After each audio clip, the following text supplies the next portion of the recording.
Hey friends, Alan Lee here with the Handyman Journey YouTube channel, and thank you so much for tuning into today's video. We have a fantastic topic for you today. We are going to break down business financial terms. There's all kinds of confusion, especially when you're starting a business. So we're going to break down what gross profit means, net profit, all that fancy mumbo jumbo. We're going to break that down here in this video.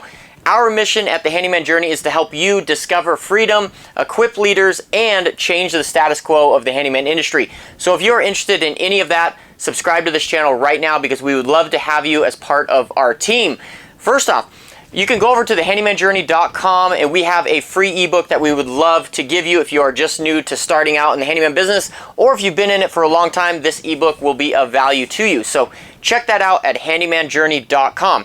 All right, let's hop into the financial verbiage in business, okay? It's a lot of crazy stuff. For a long time, I didn't know what the heck was going on. I'm like, what are all these terms? You know, you got gross revenue, you got cost of goods sold, you got gross profit, you got net profit, you got profit margin. What the heck is it, and what does it mean for my business? That is exactly what we are going to break down. So we are going to take a look at our profit and loss statement from last year, from 2022. I'm going to show you guys that here, and I'm going to kind of walk you guys through that and show you guys exactly what these terms mean. So first off, at the very top, you have total income. This is also referred to as gross revenue. This is the full amount of money that your business brought in over a year, over a month, over a week, whatever metric you are using to measure that. This is a very important number because this is the gross revenue, so the total amount of money that your business is bringing in during that period of time. This includes, services and things like that, things that you've sold. That's what is encompassing gross revenue. As far as the handyman business is concerned, this is the amount of money that you actually make from a client. So this includes labor and materials. Say you go and replace a vanity, you supply the vanity, they pay you back for the vanity, and they pay you for your services. That's gross revenue, right? The next terminology that you need to know is COGS, which is cost of goods sold. This is basically your materials number. This is the total amount of materials that you had during this period of time, whatever metric you're using. In this case, on this profit and loss, it is for a whole year. So cost of goods sold. What you're going to want to do is you're going to want to subtract cost of goods sold from your gross revenue, and that will get you your gross profit. So this is the actual, you can think of it as this is the amount of labor that you brought in over that period of time. Because you're taking your gross revenue, you're subtracting all your materials, and therefore you are left over with labor. And then you have all of your operating expenses after that. So everything from payroll to rent to if you bought, food at McDonald's, whatever it is, you put gas in your vehicle. This all goes into basically your operating expense or your overhead. This includes things like payroll, what you pay yourself, what you pay employees, what you pay 1099 contractors. You can have multitudes of things in your overhead expenses, but that's basically the next number that you see, and that adds up. You subtract your overhead from your gross profit, and then you get your net income or net profit. This is actually the number that matters. My business coach says that net profit is the actual metric, is the scorecard to see how your business is doing. So this is really the most important number.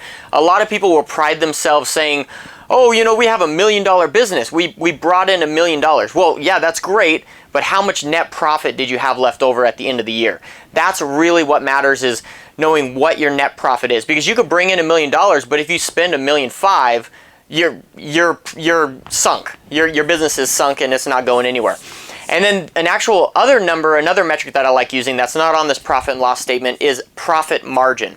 And profit margin is found by taking your net profit and just dividing that into your gross revenue. And that gives you a certain percentage to find out what your profit margin is or was.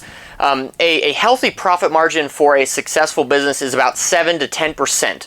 So if you have higher than that, then that's great. Then that means you are bringing in more profit than average. If your profit margin is less than 7%, you might want to look at things, and typically it's your overhead that you need to look at. But there's also things that you need to look at. You also may need to look at your pricing. If you're way sunk, like say you're bringing in $1 million, but you spend $1.5 million, I bet you either your expenses are high or your pricing is really low. I've made a bunch of videos on how to figure out what your pricing needs to be as a handyman, but the best resource that I can offer you is the Handyman Pricing Handbook. This can be found on Amazon. It's a great handbook to help you figure out what to charge per hour as a handyman. Again, I don't recommend charging by the hour, I recommend charging by the job, but this helps you figure out what your numbers are, what your expenses are, how to add in profit, and how to make sure really that your net profit margin at the end of the day is a good number and you're actually making money and you are surviving. So check out Handyman Pricing Handbook. I would highly recommend it. So those are the numbers. Just to quickly recap, at the very top you have gross revenue or total income. Then you have cost of goods sold, which is all of your materials that you have provided to the job. You subtract cost of goods sold from your gross revenue, total income, and you get gross profit. Then you subtract your operating expenses, so your overhead, from that gross profit, and you get your net income or net profit. And then you can divide your net profit by your gross revenue or total income to find what your profit margin is. And again, that should be between 7 and 10%. If it's higher, that's great. You're probably overcharging. You could probably lower your prices and still be good. But the higher the profit margin, the better. You just don't want to have one lower than 7% because that means you're probably suffering in certain ways.